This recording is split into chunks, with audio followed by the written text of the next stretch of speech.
Bonsoir, amis internautes de CERCI TV. C'est avec un plaisir renouvelé que nous recevons sur ce plateau, dans le cadre de votre émission Complément de cours. Nous recevons aujourd'hui l'éminent professeur de lettres, M. Sakoura Jean.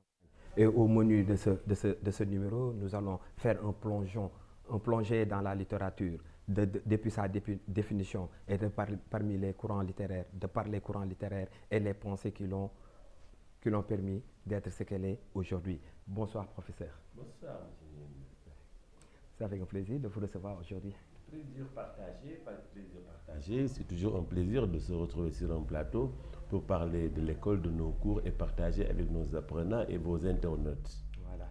Professeur, aujourd'hui, toujours dans le cadre d'offrir un cadre aux élèves de pouvoir se ressourcer davantage hormis les salles de classe, de pouvoir avoir un support sur lequel ils peuvent se rattraper, se conformer, mais aussi avoir un supplément de cours. Donc c'est pour cette raison qu'on vous a invité dans ce plateau pour qu'on puisse partager avec vous dans le champ de la littérature les pensées et que vous fassiez un exposé. J'espère que ce sera vraiment alléchant et tout. Aujourd'hui, nous allons partir suivant le thème, à savoir genre et littéraire, la littérature, cours de français, genre et littéraire, origine, depuis sa définition et tout. Aujourd'hui, qu'est-ce qu'on peut retenir de la définition de la littérature? Oui, vous savez que la littérature, elle est globalement définie comme étant l'ensemble des œuvres écrites et orales qui ont un objectif autre que de délivrer un message, c'est-à-dire qui ont donc une visée esthétique, entre autres. Et donc, voilà, elle est composée de, comme vous l'avez dit, plusieurs genres. Voilà. Même en intégrant l'adjectif oral, nous, on a tendance, dans nos classes, à nous focaliser sur l'aspect écrit. Mais aussi la musique, l'ambiance, tout ce qui tourne autour, aussi participe à cette littérature. Parce qu'on dit l'ensemble des œuvres écrites ou orales. Donc, parlant de la littérature, on est tenté de partir de sa genèse, partir des courants de pensée, les gens littéraires qui l'ont fécondé et qui ont été vraiment à la première heure de la littérature. Oui, c'est-à-dire que l'homme a imaginé, c'est vrai qu'il a su parler avant de pouvoir écrire. Et donc, c'est pourquoi on parle d'œuvre orale. Il a été toujours lié à l'homme de s'échapper, de créer autre chose que la triste réalité ambiante dans laquelle il évolue. Et maintenant, la naissance de l'écriture aussi a fait que cela est consigné. Donc aujourd'hui, la littérature est constituée de l'ensemble des œuvres écrites à travers tous les genres, donc que ce soit le théâtre, que ce soit de la poésie, que ce soit le roman, que ce soit de la nouvelle, la fable, le conte. Les genres littéraires sont très nombreux. Et aussi, quant à sa naissance, sa genèse, elle date de très longtemps. Mais ici, au Sénégal, par exemple, on démarre l'étude de cette littérature. S'il s'agit, parce que aussi, il faut qu'on précise que dans nos écoles, nous enseignons par exemple la littérature africaine d'expression française. Donc, ouais, il me semble que l'on parle d'introduire un recueil de Serigne Touba dans nos livres. Nous attendons avec impatience. Mais sachez que ce sont des œuvres écrites en français et ou bien donc traduites en français, parce que des livres aussi qui sont dans nos programmes comme par exemple, Le monde s'effondre de Chinya Achebe, le titre original c'est Things Fall Apart. Donc c'est des écrivains anglophones qu'on a traduits en français.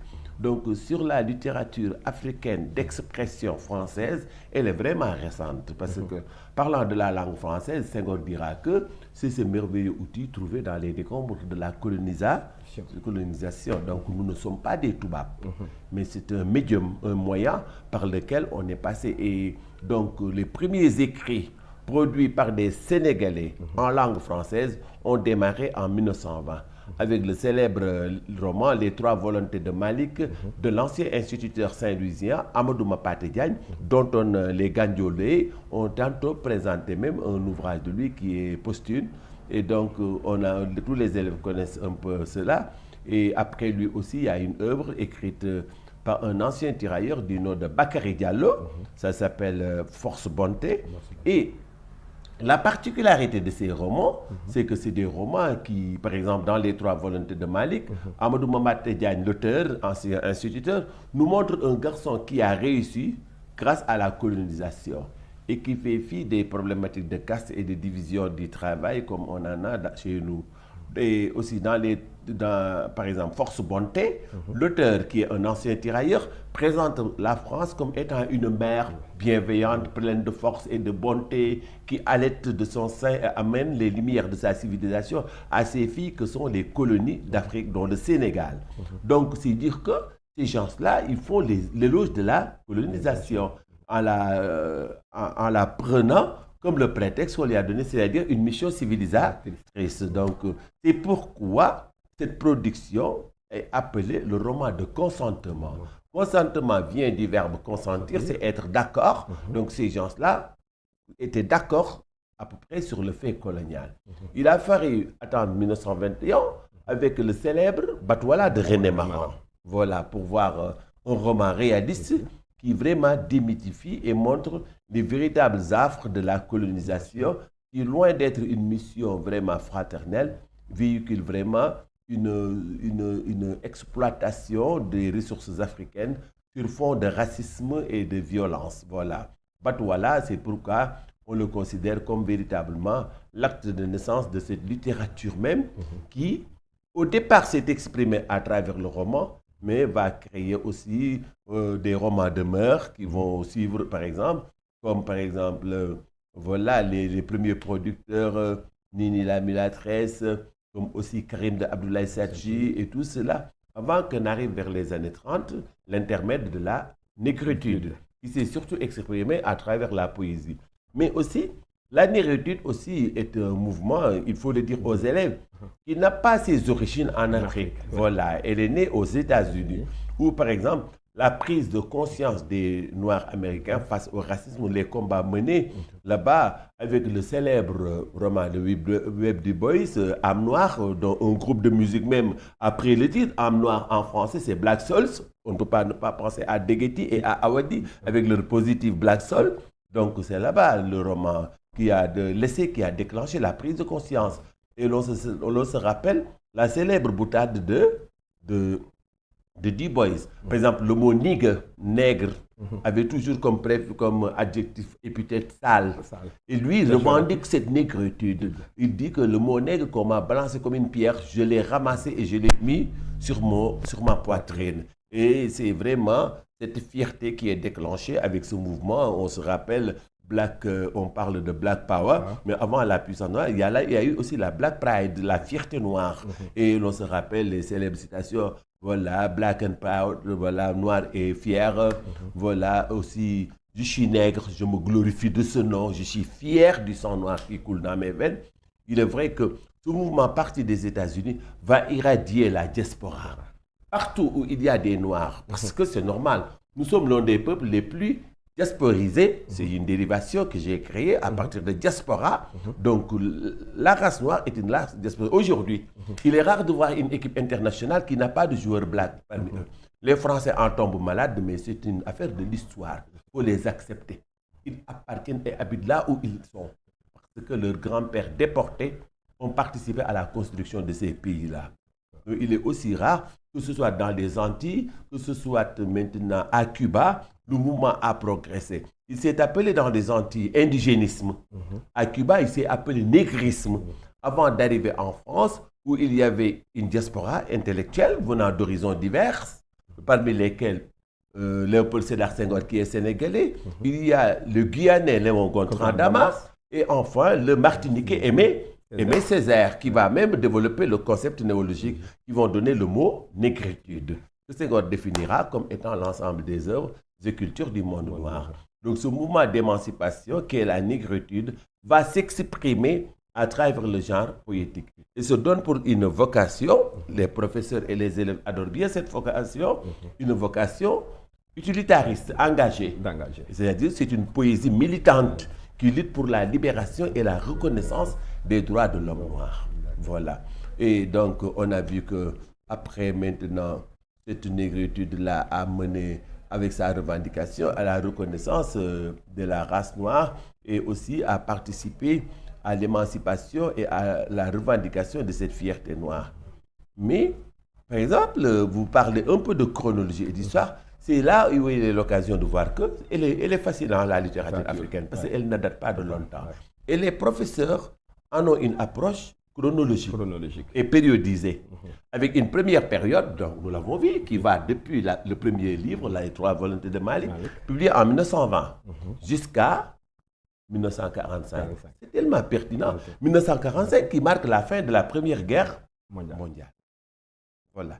Et cette période, comme je vous l'ai dit tantôt, c'est ce qu'on appelle la période de consentement. Voilà. Et là-bas, les professeurs utilisent des extraits. Il n'y a pas une œuvre intégrale qu'il faut faire, sinon Batouala de René Maran. Sinon, faire des extraits pour expliquer cette situation. Mais ce qui se passe, c'est que la deuxième période, donc, va partir de 1945 et nous mène aux indépendances, 1960. Et cette période-là, il est évident que elle est marquée par, prenez 1945, ôtez une année et allez à Thiaroye. Ça nous rappelle le fameux épisode. C'est montrer que maintenant la contestation commence à... Les anciens Africains, nos vaillants tirailleurs, je me suis permis de demander à des collègues, est-ce qu'il ne faudrait pas revoir le concept de tirailleur? Parce que moi, en tant que spécialiste de la langue française, je la sens un tout petit peu péjorative. Ils ont dit qu'il faut le garder pour montrer vraiment l'idée que les... Mais on sait que la bravoure de ces troupes pendant cette Deuxième Guerre mondiale, n'eût été eux, Hitler allait dévorer tous ces pays qui se caractérisent aujourd'hui en moins de 48 heures avec sa Blitzkrieg, qu'il appelle la guerre éclair, attaque par terre, par mer et par sol. Mais les tirailleurs se sont montrés d'une vaillance telle que personne n'a jamais vu cela. N'eût été eux, et tous ceux qui ont combattu avec eux, De Gaulle, leur doivent ce respect-là. La France libre et noire. Voilà, que Hitler avait même fait une célèbre phrase. C'est brave, les tirailleurs nombreux comme des fourmis, braves comme des lions, étaient eux, la France. Puis, et c'est là l'occasion de voir, il y a des universitaires dirigés par le professeur Morndau qui sont en train de faire du très bon travail pour un tout petit peu revisiter cette histoire qui explique aujourd'hui le monde d'aujourd'hui. Donc, tout ce qu'il faut comprendre, donc, à partir de 1945, ces aînés qui ont participé à cette guerre, auquel on se rappelle, Senghor leur a dédié le célèbre recueil de 48, Hostie Noire, vous tirailleurs noirs, mes frères morts sous la glace et la neige, qui va vous chanter, si ce n'est pas votre frère de race, votre frère de sang. Et donc, fort de cela, c'est comme s'il disait maintenant, retour en Afrique, aux Touaps qui sont là, donc aux colons, écoutez, messieurs, vous, on dirait qu'il n'y a que nous que vous terrorisez. Et n'eût été nous, véritablement, vous auriez d'énormes problèmes avec le nazisme de Hitler. Comme on vous a aidé à vous libérer du nazisme et de Hitler, c'est aussi l'occasion pour vous de débarrasser en nous donnant notre indépendance. Et donc, toute la production romanesque de cette époque entre en droite ligne dans cette contestation. On était dans ce qu'on appelle la littérature de la contestation. Merci. Et là, le professeur... L'élève doit être en ce moment-là en classe de première pour la seconde période. Il y a une œuvre intégrale.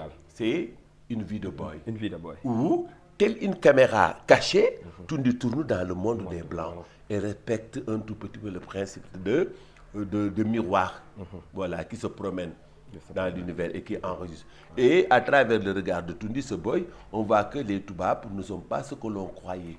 De mœurs légères, mesquins, sadiques, ils font des choses qui font même douter de leur humanité. Donc c'est dans ce cadre que ce roman-là entre. Et ils sont trop nombreux. Donc des romans de cette perspective, dénonciation, Riben, on se rappelle cela. Tous ces romans participent un tout petit peu à cette contestation de la présence étrangère en Afrique et en appel aux indépendances qui seront obtenues à l'autre intervalle, 1945-1960. 1960, dira Amadou Kourouma, dont l'un des romans porte même le titre, dites-le, Soleil des indépendances. Indépendance, voilà. Les indépendances tombèrent sur l'Afrique comme une nuée de sauterelles. 60 marque l'accession de la majeure partie des pays africains francophones à l'accession de l'indépendance. C'est pourquoi cette période qui va de 1960 à Diomaye, 2025, est appelée le courant de la déception, de la désillusion, du déchantement. Parce que l'on s'était dit que le responsable de tous les malheurs, c'est l'homme blanc. Si l'homme blanc part, on sera heureux, ce sera nous dans nous, nous vivrons heureux et nous serons des frères que nous le sommes, nous l'avons été toujours. Mais, donc, une fois la poussière des indépendances retombée, l'Afrique a renoué avec des démons qui semblent même être pires que les Blancs. Donc cette déception est mieux illustrée par le roman qui est au programme des classes de terminale, Soleil des indépendants de Amadou Kourouma, où à travers la trajectoire du héros Fama, l'on se rend compte, nous tous nous sommes des femmes, l'indépendance ne nous a amené rien d'autre qu'une carte d'identité nationale et une carte du parti. Voilà, comme il le dit. Voilà. Quelque part aussi, vous l'avez dit tantôt, que c'est de 1960 à aujourd'hui, on parle de la littérature de la délusion, du désenchantement.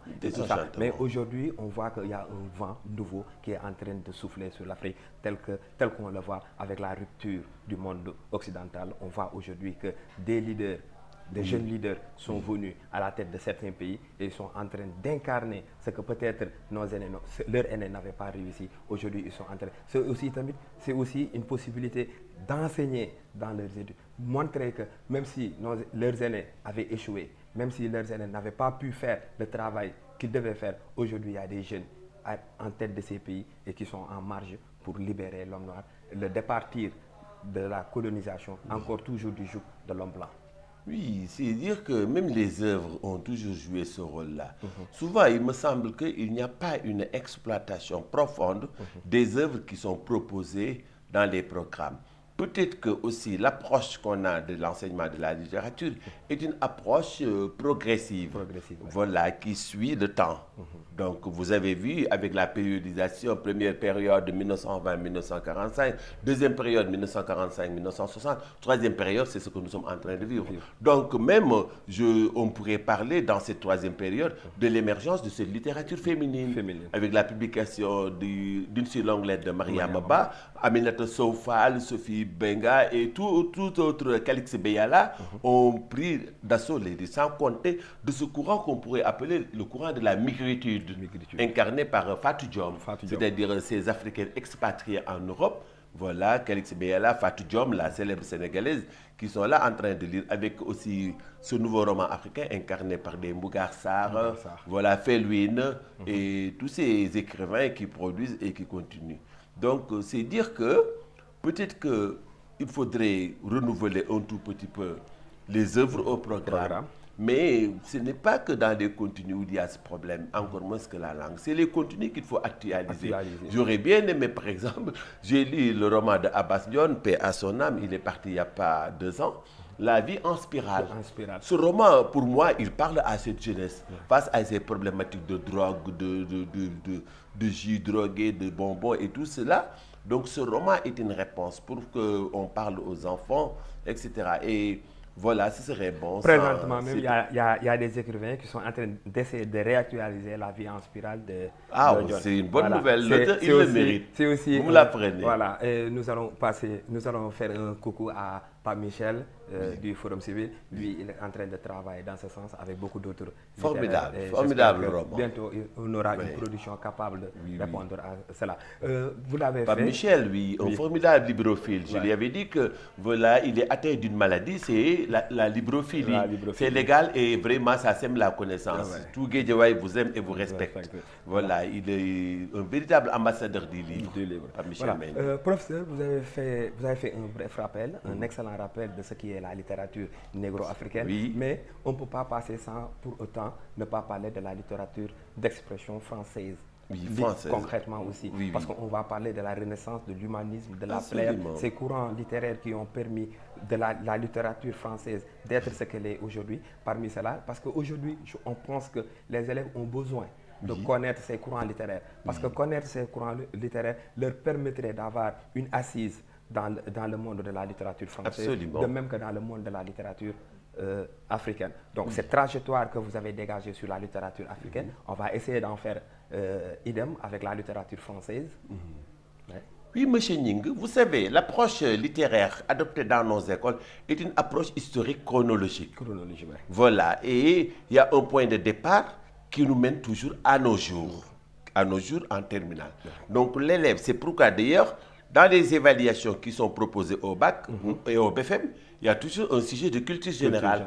Au-delà d'un sujet issu des œuvres intégrales qui sont au programme, il y a un sujet qui porte sur l'actualité. C'est dire que donc l'élève doit non seulement comprendre ses œuvres programmes, mais aussi être, je leur emprunte sévère, être branché par rapport à ce qui se passe, ce qui est à l'ordre du jour, être au courant, avoir une culture générale. Vous avez parfaitement raison.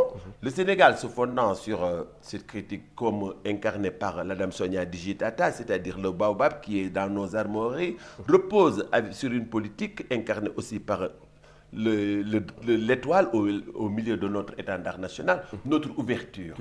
Donc, enracinement, ouverture. On s'enracine dans nos valeurs d'africanité, mais tel le baobab, on s'ouvre aussi au monde. Comme le disait Natagoré, que les portes et les fenêtres de ma maison soient ouvertes à tous les souffles de civilisation, mais qu'aucun d'eux ne m'emporte. Donc on s'ancre en nous, mais on s'ouvre au monde. C'est les grandes théories d'ailleurs de Senghor. C'est dire que ce rendez-vous du donner et du recevoir, que Baba Mal appelle le Roki Miroka, voilà, où chacun vient avec son viatique. Et donc, à l'issue de cette rencontre, on tend vers ce que Senghor a appelé la civilisation de l'universel, la civilisation métisse, où en moi, il y a de l'américain, il y a du français, il y a de l'arabe, mais je demeure africain. Un citoyen ouvert au souffle du monde. Mais c'est la même approche que nous avons en littérature française. Et là, l'école sénégalaise ne part pas du Moyen-Âge, de l'Antiquité et autres, mais il part du XVIe siècle. Vous me direz, je le dis souvent aux élèves, je dis que, mais posez-vous la question. L'histoire de l'humanité n'a pas commencé au XVIe siècle, même les romans écrits en français. Mais pourquoi on a choisi le XVIe siècle? Et même le nom qu'on l'a donné, des fois, je leur dis que les gars, nous ne sommes pas des Toubabs, mais nous travaillons avec des outils Toubabs. Et c'est pourquoi les lexiques, maîtrisez-les. Vous l'avez même tantôt dit, on a appelé cette période la Renaissance. Le préfixe re en français est appelé itératif, c'est-à-dire fois deux. Jouer, rejouer, faire, refaire. Voilà, naissance, renaître. Renaissance, naître, renaître. Merci, monsieur. Donc, Renaissance signifie deuxième naissance. Pourquoi, diantre, a-t-on appelé cette période de l'histoire du XVIe siècle le siècle de la Renaissance? C'est comme si, avant le XVIe siècle, donc 15, 14, 13, l'humanité était morte. Et au 10e, on est... Mais c'est parce qu'il y a des phénomènes qui expliquent cela. Et entre autres, il faudrait que les élèves fassent de l'interdisciplinarité. Et là, c'est le professeur d'histoire géo qui vient et qui donne les justificatifs de pourquoi on a appelé ce siècle le siècle de la Renaissance, de la deuxième naissance. Bah, à cause de phénomènes qui ont fait que la vision qu'on avait du monde a complètement changé. Voilà. Au gré de ces pérégrinations, un marin européen au service des royautés occidentales accoste aux États-Unis. Je n'aime pas le mot découvre. Il s'agit de Christophe Colomb. Il semblerait que Kanko Moussa a fait le voyage bien avant lui. Mais quand il s'agit de l'Afrique, on ne le dit jamais. Et donc maintenant, en accostant aux États-Unis, ben, l'Europe qui croyait que le monde s'arrête, comme disait Gaston Fissène-Batiam, là où s'arrête le regard, découvre subitement qu'il y a un autre monde avec d'autres civilisations. D'ailleurs, Montaigne va s'exclamer, notre monde vient d'en découvrir un autre. Voilà. Donc le monde devient subitement grand. Et cela est rendu possible aussi grâce à des découvertes techniques et scientifiques. Ce petit objet qui nous oriente, qui nous permet de ne pas nous perdre, la boussole. Le caravelle, la caravelle plutôt, le gouvernail qui permet d'aller loin, qui fait que le monde est devenu subitement plus vaste. Et même, sur le plan scientifique, on fait la théorie de l'héliocentrisme. Hélio, c'est soleil, centre, donc héliocentrisme. Le soleil est au milieu du centre et ce sont les planètes qui tournent autour d'elle. Galilée, qui l'a dit, a vu même que l'Église n'était pas prête à accepter ces vérités. Donc, il y a eu une poussée qui a fait que, véritablement, l'on découvre que ce monde est plus vaste qu'on ne le croyait. Il y a suffisamment de culture et que Dieu a donné à l'homme une intelligence sur ce monde extrêmement ouvert plutôt, et que c'est à l'homme lui-même d'aller à la quête de cette connaissance. C'est pourquoi cette centralité qu'on a mise sur l'homme qui a fait qu'on a appelé ce siècle le siècle de l'humanisme. Humanisme est un mot de la même famille que humain. Donc aujourd'hui, à partir du XVIe siècle, donc cette philosophie dit memento mori, souviens-toi de la mort, Dieu est là, la vie est une punition, il faut la vivre correctement et mourir, être incarné et aller au paradis, va céder la place au carpe diem, c'est-à-dire que le jour, il y a une possibilité de bonheur dans ce monde. Et il faut se dépêcher car le temps aussi est un ennemi. On voit ça chez les poètes de la Pléiade. Voilà, le temps s'en va, le temps s'en va. Pour cela, aimons-nous, chanterons ça. Donc le Carpe Diem, qui est aujourd'hui cette philosophie définie toujours par les jeunes à travers Maître Gims, le YOLO, You only live once, vous ne vivez qu'une seule fois, donc profitez de la vie. Donc on le voit. Il est né à cette époque.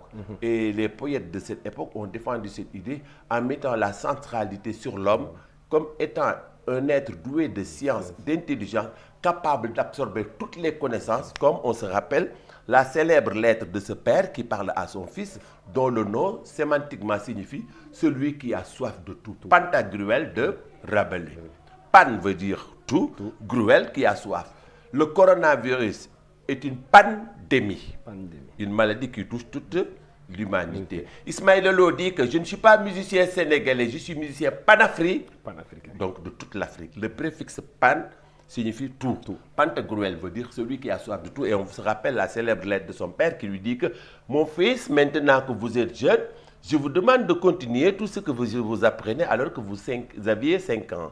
Rappelez-vous, je vous avais initié à la mathématique, je vous avais fait découvrir les sciences et aussi les langues. Je vous ai appris l'arabe, je vous ai appris la chaldéique, de même que la latine.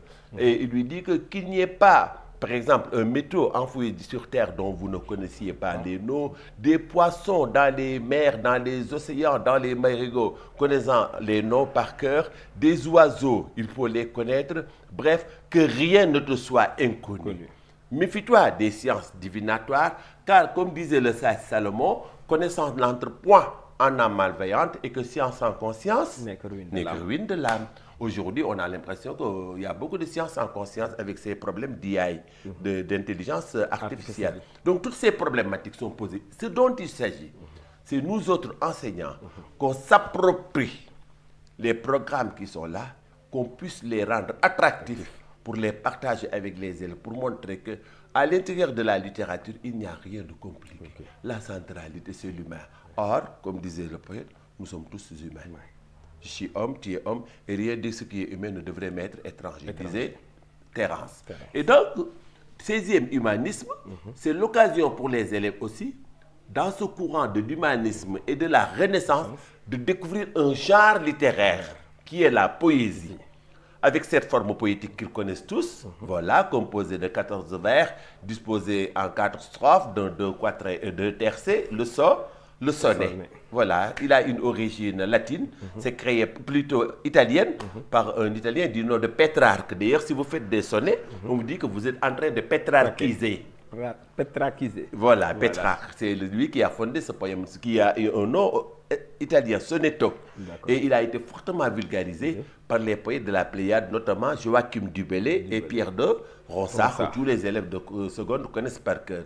Et là, c'est l'occasion pour le professeur de seconde de montrer aux élèves que le genre poétique a des caractéristiques formelles qui permettent de l'identifier et le différencier du roman, de la nouvelle, du conte, du pamphlet, de la fable. Écriture en vers, disposition en strophe, en rime, ils feront tout ce cours qu'ils appellent la versification. Les rimes peuvent être disposées de différentes façons, elles peuvent être croisées, embrassées, suivies. La rime, elle est féminine quand elle se termine par un E, dans tous les autres cas, elle est masculine. Voilà, la rime, elle est dite riche, elle est dite pauvre, elle est dite suffisante. Tout ça, le prof le leur apprend. Et les élèves maîtriseront un tout petit peu cette forme poétique. Et d'ailleurs, c'est pourquoi les cours de second cycle s'appellent esthétique des genres littéraires. Malheureusement, ici, le mot esthétique, l'esthétique des genres littéraires, l'esthétique est un mot. Mais aujourd'hui, malheureusement, on voit le terme même transformé en adjectif. Les professeurs parlent de fonction esthétique. Parce qu'ils ne savent pas que dans l'intitulé des cours, l'esthétique signifie les critères formels qui permettent d'identifier un genre. Voilà. La littérature est un terme bateau. Et à l'intérieur de ce terme bateau, c'est-à-dire ce qu'on appelle un générique, un terme générique, il y a des genres. Voilà. Si je vous dis par exemple, monsieur, musique, c'est un terme générique.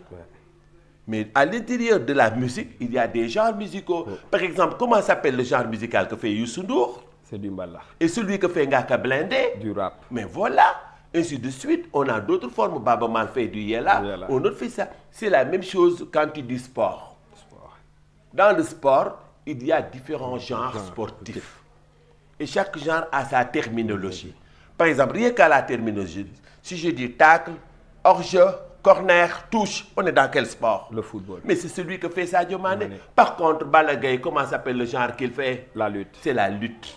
Et celui que fait Michael Jordan, premier basket. carton, panier, rebond. Basket. C'est la même chose avec les genres littéraires. Voilà. Chaque genre a ses critères formels qui doivent permettre de l'identifier. C'est ça qu'on appelle l'esthétique.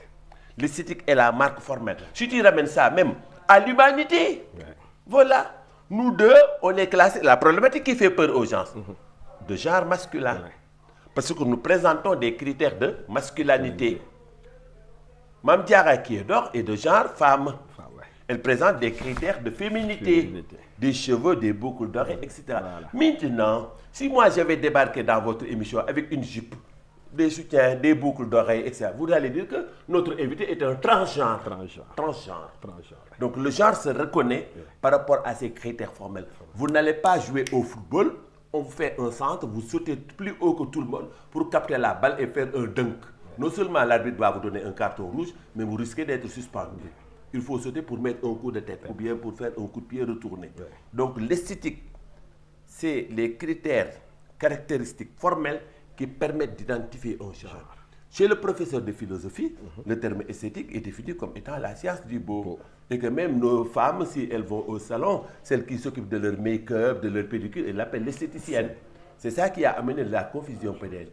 Et le critère maintenant de la poésie qu'ils disent esthétique, c'est là-bas où ils mettent les grandes idées de la poésie parnassienne. De l'art pour l'art, qui cherche la beauté. Moi, je préfère qu'on me parle de vraiment poésie parnassienne que de fonction esthétique. L'esthétique, dans l'intitulé des cours, désigne les caractères. Et nous, en tant que prof, notre cahier de charge nous dit, Monsieur Diagne, à la fin de l'année scolaire, tes élèves devraient être capables d'identifier n'importe quel fragment de texte qu'on leur donne et de dire à quel genre il se rapporte. Rien qu'à le regardant. On me donne un texte, je vois qu'il est écrit en vers, je dis c'est de la poésie. Il est écrit en prose, je dis c'est du roman. Il est écrit avec des marques d'actes, scènes, etc. Je dis du théâtre. C'est du théâtre. C'est ce qu'on leur demande. Si je lis à l'intérieur, ça peut être même de la prose. Mais si on me dit qu'au moment où on était en train de l'attraper, Kumba Amdei sorti un œuf de Kassa, il a sorti un cheval, je me dis je suis dans le conte. Parce que le roman a besoin de vraisemblance. C'est le conte qui se laisse aller à ses débordements, mais pas le roman. Donc, monsieur, du XVIe siècle et du courant humanisme qui a permis aux élèves de découvrir le genre poétique, il passe au siècle suivant. C'est progressif. C'est lequel? 17e. Le classicisme. Et là-bas, les écrivains français de cette époque, c'est qui? Corneille, Racine, Molière. Ces noms nous font penser à quel genre? Le théâtre. Et le professeur les aide à découvrir les critères formels du théâtre. La règle des 3 unités, la séparation des genres, un théâtre sérieux où il y a la mort, des sujets graves avec des personnalités très haut rang, la tragédie. En français, l'adjectif tragique, si on nous dit marée d'Italie, accident tragique quelque part, ça veut dire qu'il y a des morts. Voilà. Et de l'autre maintenant, là où l'on rigole, on s'amuse beaucoup et... De la comédie. Avec un happy end, une fin heureuse. Ils se marièrent, ils eurent beaux enfants. Donc cette séparation des genres était très vivante à l'époque classique. Donc celui qui tenait la comédie, c'était Molière, tandis que Racine et Corneille gardaient la tragédie. Et là-bas aussi, le professeur doit faire une œuvre intégrale. Il s'agit entre autres, par exemple, l'école des femmes, ou bien Phèdre de Racine, ou bien, etc. Voilà. Donc c'est un peu ça. Et maintenant, après avoir expliqué aux enfants ce que c'est que le théâtre, qu'est-ce que c'est qu'un acte, qu'est-ce que c'est qu'une scène, c'est tellement simple. Voilà, une pièce de théâtre est composée de 5 actes. Les actes sont subdivisés en scènes. On appelle les paroles prononcées par les personnages des répliques. Voilà, les indications scéniques sont les didascalies. C'est un vocabulaire, comme l'élève maîtrise. Quand tu joues au football, ce que c'est qu'une touche d'un coup franc indirect, d'un coup franc direct, d'une faute de main ou bien d'un corner, Ainsi, il doit maîtriser son vocabulaire technique de littérature. C'est pas compliqué. D'accord. La règle des 3 unités telles que définies par Boileau, unité de temps, unité de lieu, unité d'action, tout se passe en une journée, une seule action principale pour ne pas disperser le spectateur. C'est ce qui se passe aujourd'hui avec nos téléfilms. Voilà, il n'y a pas une unité d'action. Celui qui tourne le téléfilm ou bien le metteur en scène même n'a plus des idées. Le film ne s'arrête jamais, n'a plus une fin. Alors qu'au théâtre, il n'y a pas de à suivre. Ça commence et ça se termine. Et donc, c'est un peu ça. Et maintenant, de l'époque classique avec son théâtre, il passe au 18e siècle. qu'on a appelé le siècle des Lumière. Moi, je suis étonné pourquoi les gens ne perçoivent pas cette logique qu'il y a dans la succession et même le nom des courants. La lumière qui éclaire. Donc, ici, le mot est au pluriel et c'est une métaphore. Donc, ce mot lumière désigne l'ensemble des écrivains de cette époque qu'on appelle aussi les encyclopédistes parce que Diderot les a regroupés et ils ont écrit un livre collectif qu'ils ont appelé l'encyclopédie ou le dictionnaire raisonné des sciences, des arts et des lettres. Et donc voilà, Diderot, Jean-Jacques Rousseau, Voltaire, Montesquieu, d'Alembert, ces écrivains vont se donner pour objectif d'éveiller, de clarifier, d'amener les lumières pour montrer l'humanité vers le progrès, pour pousser l'humanité vers le progrès. D'ailleurs, il y a une célèbre boutade où quelqu'un disait à Diderot, pourquoi vous ne faites pas de poésie? Diderot avait répondu, pourquoi dire de manière si compliquée ce que la prose permet de dire clairement, aisément. Ça me rappelle, une fois j'étais dans un clando et il y avait un combat entre, je crois, je ne suis pas branché lutte, donc je suis dans le taxi. Et le reportage est fait en français, mais le taximan, il était un féru de la lutte.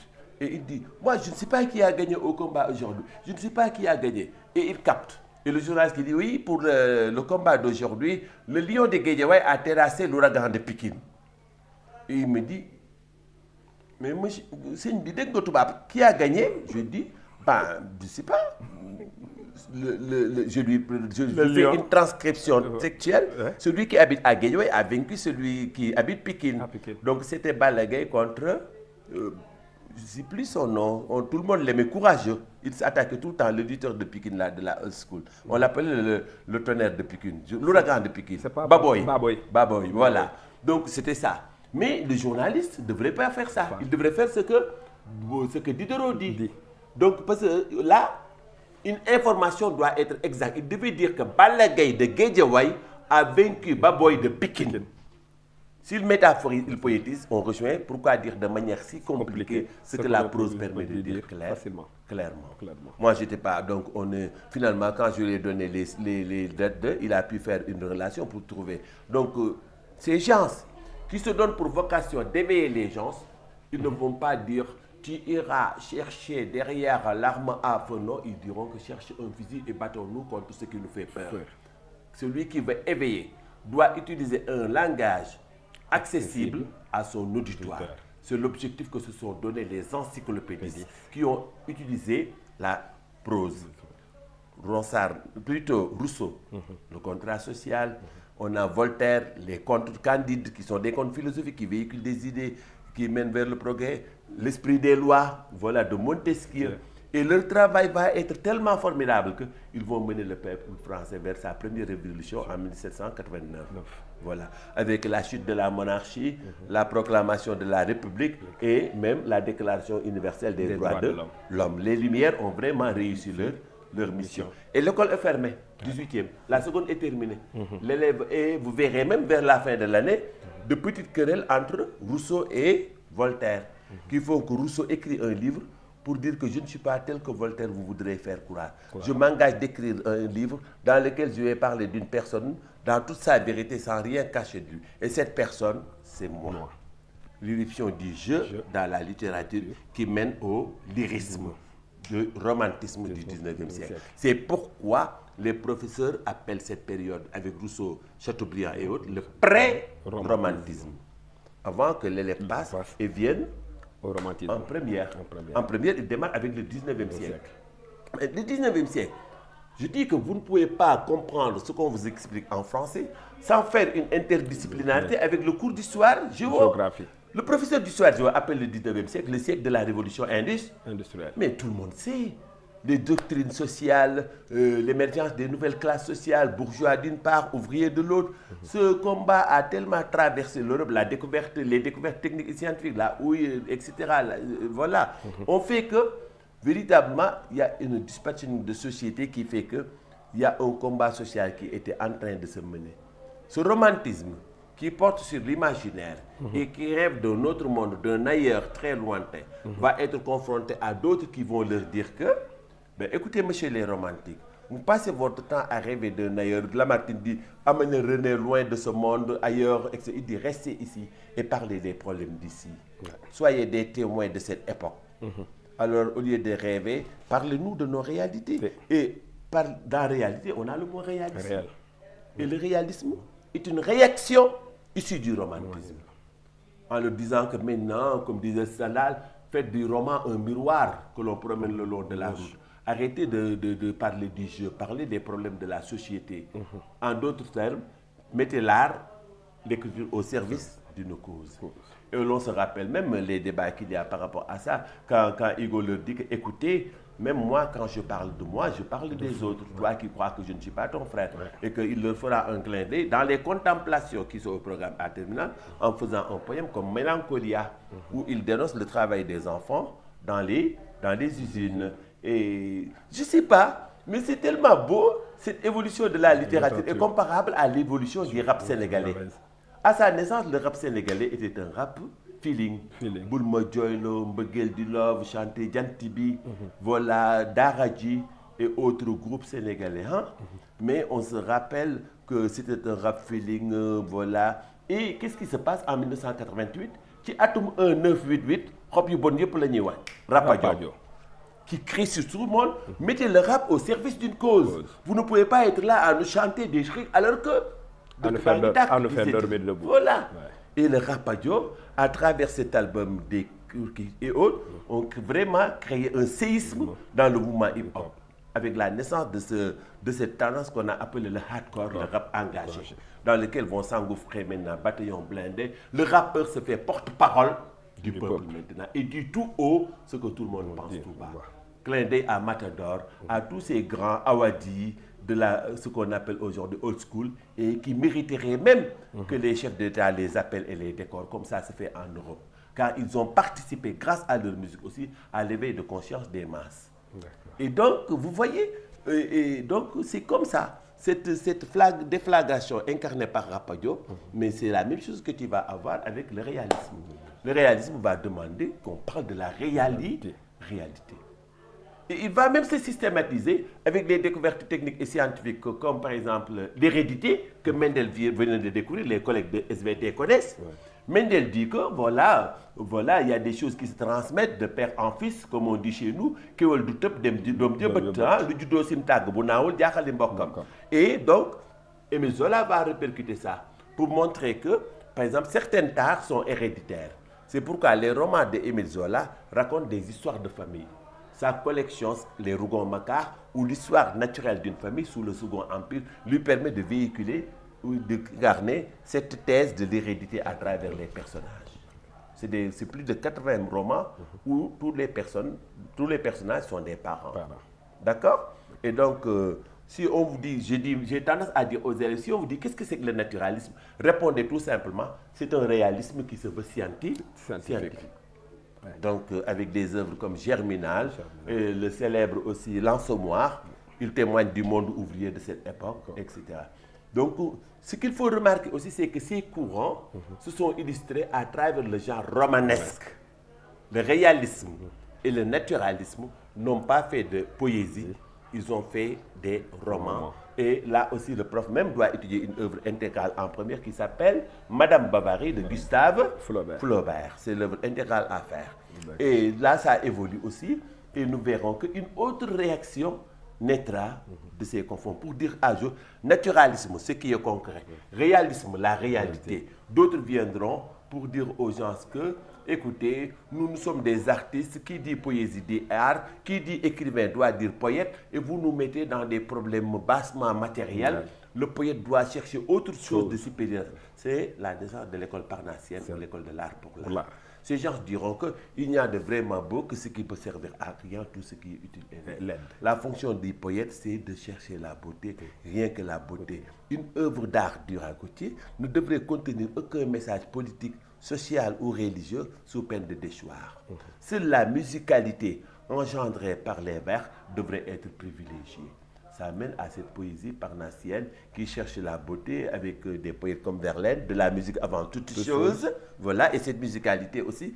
Le prof devrait être capable de montrer aux élèves comment, grâce à des procédés rythmiques comme les anaphores, les allitérations, les assonances, le poème devient musical. On devrait dépasser un tout petit peu l'aspect théorique pour que les élèves puissent sentir ça. Quand Ronsard dit que, par exemple, plutôt quand Verlaine dit « Je fais souvent ce rêve étrange et pénétrant d'une femme qui m'aime et que j'aime, qui n'est jamais tout à fait la même ni à une autre, car elle me comprend, elle-même elle me comprend et mon cœur transparent ». Il faut que l'élève soit sensible à ces répétitions de son « en », même.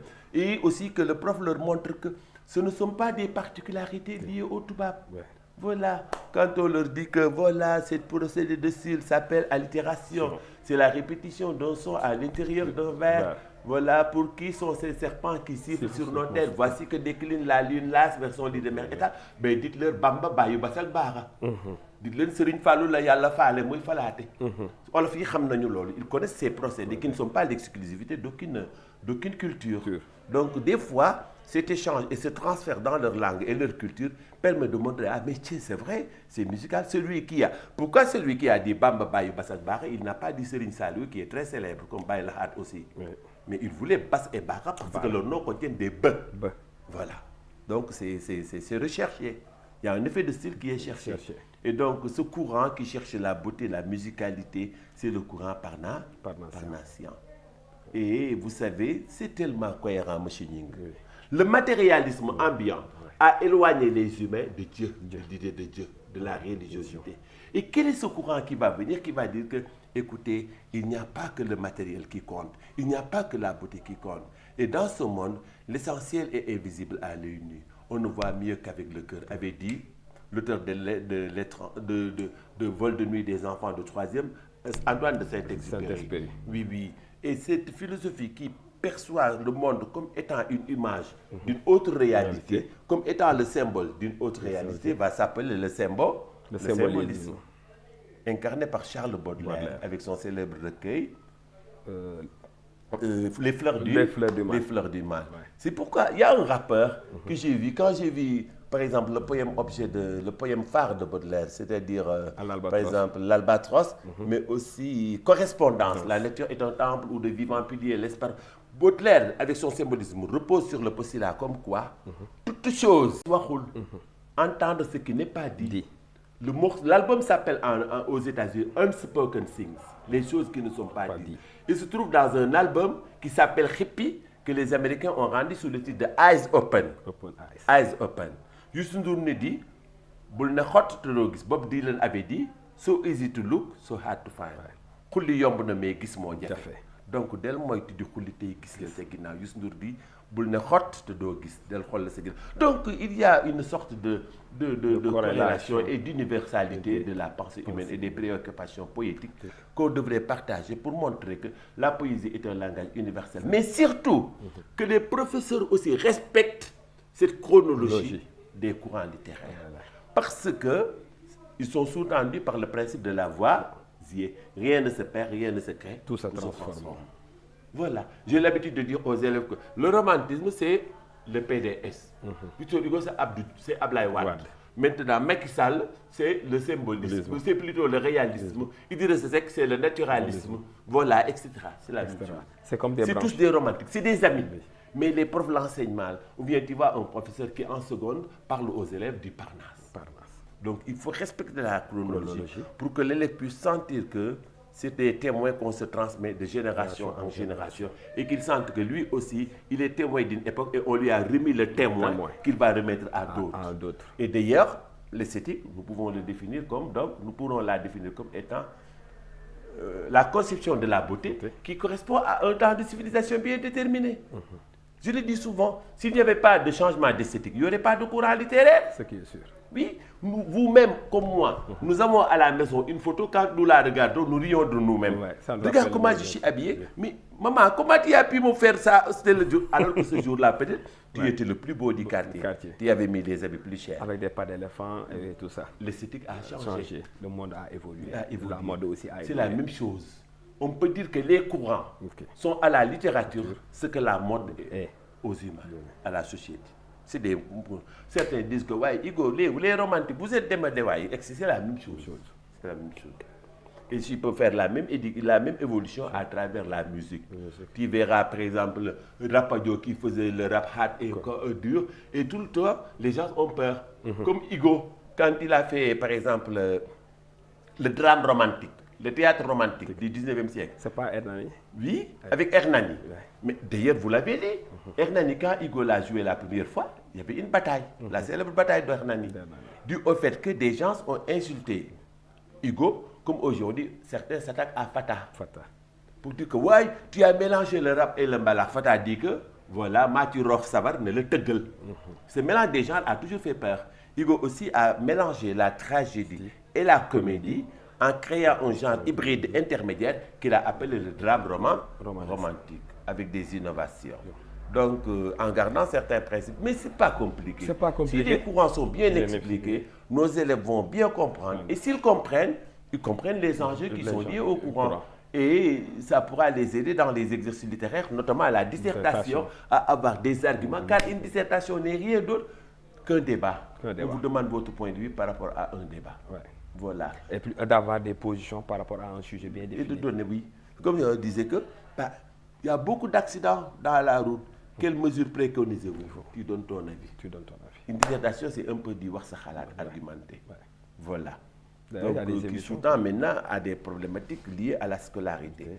Et c'est pourquoi aussi les élèves devraient se méfier de ces professeurs qui leur proposent des plans passe-partout, qui leur proposent aussi des trucs pour savoir qu'ils peuvent être meilleurs que nous. Il s'agit juste de comprendre.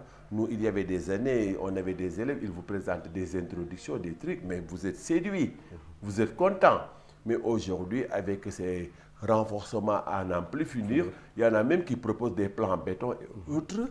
Je le dis à mes élèves, si le correcteur se rend compte que 2 élèves ont fait la même introduction, ça s'appelle tricherie. Parce qu'en sciences humaines, ce n'est pas possible. Donc, soyez libres, ce n'est pas compliqué. No one is better intelligent than another. Gaston l'a dit. Bul nango des ginaaw ken gënul ken. Voilà.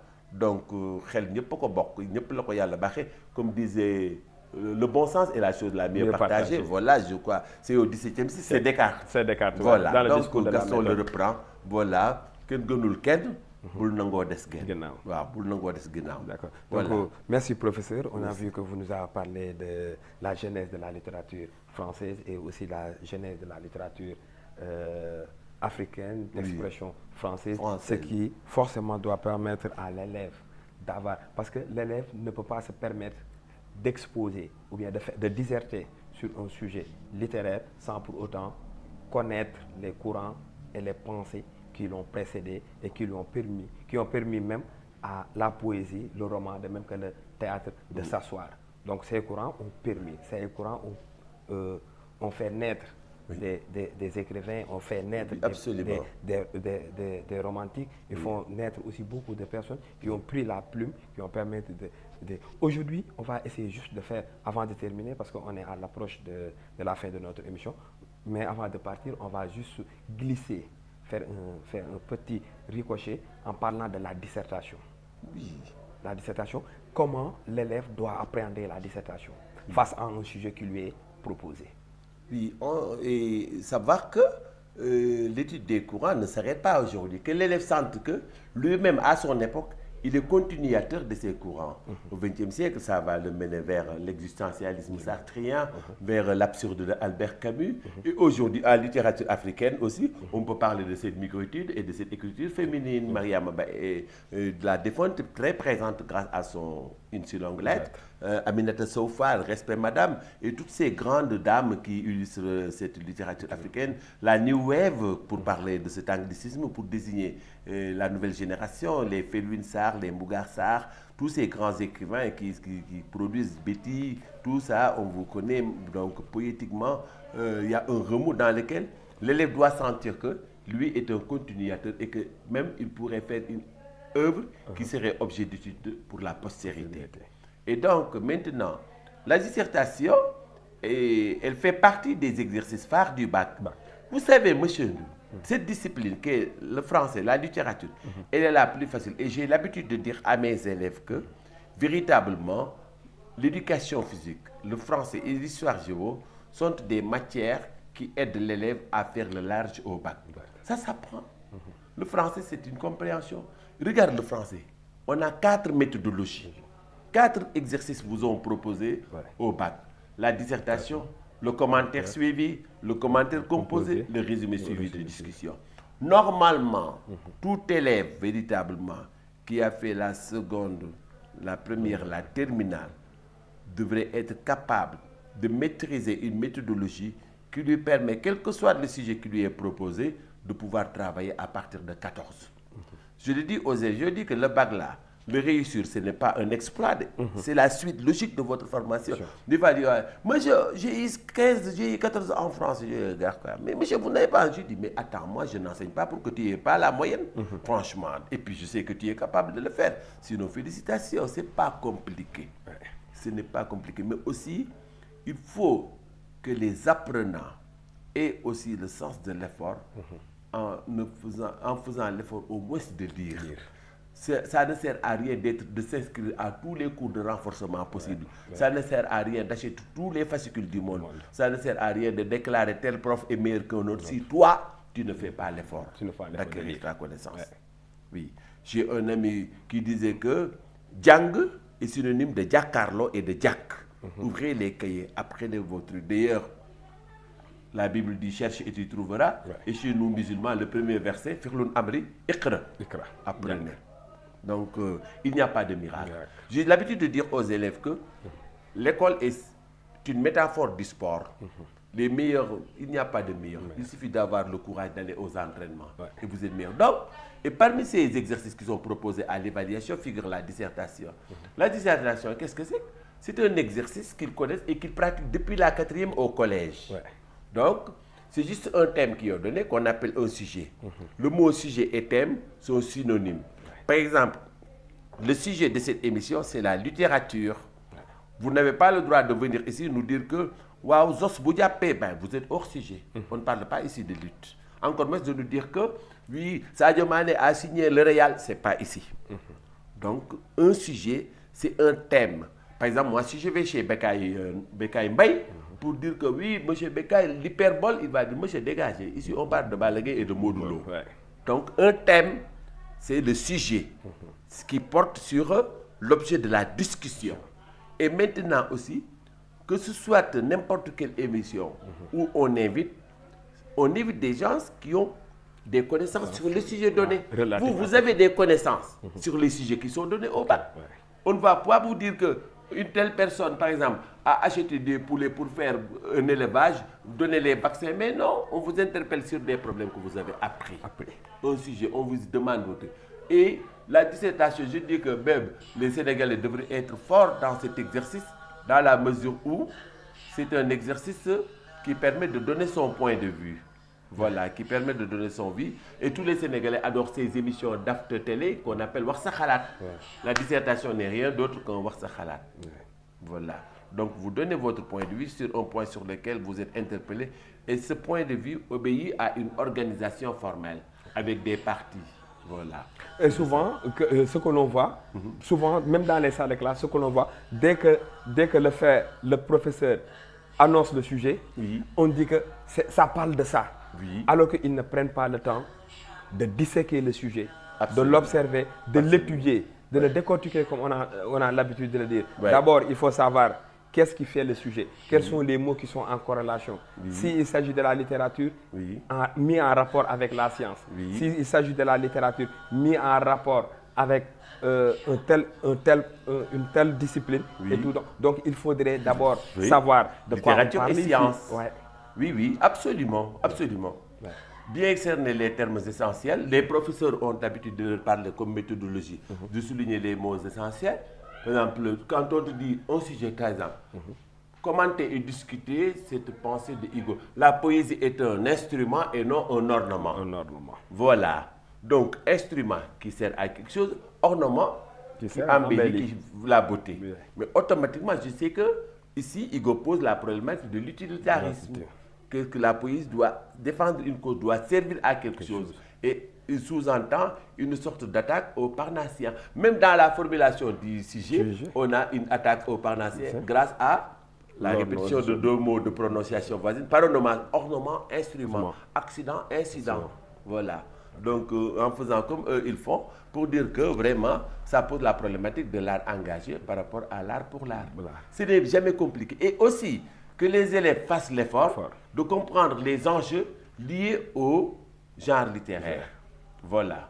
Ne pas apprendre par cœur, mais comprendre les données qui font les romans, comprendre les problématiques, savoir que, par exemple, qu'est-ce que c'est qu'une fiction, qu'est-ce que c'est qu'un roman, qu'est-ce qui le différencie d'un conte, qu'est-ce qui le différencie de l'histoire. Mais c'est tellement facile. Par exemple, je dis que, elle m'a dit, mais moi, je rapport entre l'histoire et le roman. Je dis, mais tu vois, tous les deux racontent.